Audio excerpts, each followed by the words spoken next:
Welcome back to the Fujikura 100S Fusion Splicing Training Series.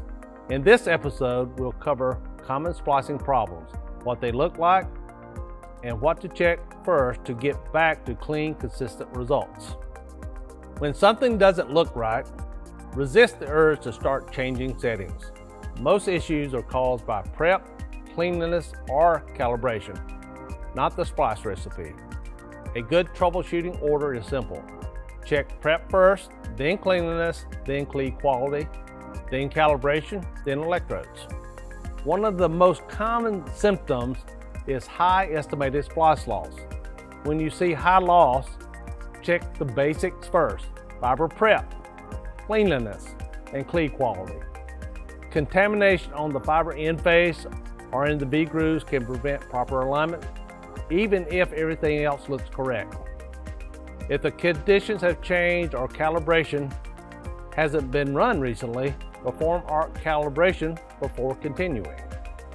Another common issue is repeated large cleave angle or poor cleave quality. This is usually caused by blade wear, contamination in the cleaver, or improper fiber seating. Rotate the CT60 blade when cleave quality degrades.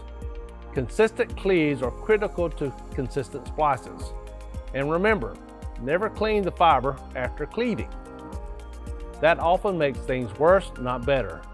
If a splice appears thin or fat, that's a sign the fibers didn't melt correctly. This usually points back to arc calibration or electrode condition. If the splicer prompts you, stabilize or replace the electrodes before continuing. Repeated errors or inconsistent results are often a sign of contamination rather than a single failure. When errors stack up, reset the environment, clean the V grooves, clamp area, and lenses, and then run a dust check. Starting fresh often resolves issues faster than chasing individual symptoms. If sleeves aren't shrinking evenly or are slipping, the issue is usually technique, not the heater. Center the sleeve carefully. Hold the fiber until the heater captures it and confirm the correct heater mode for the sleeve being used. If you correct the basics and still see problem, stop and reset. Clean again. Re-prep fibers, recalibrate, and start fresh. Avoid rapidly changing settings or ignoring repeated warnings. That often compounds the problem.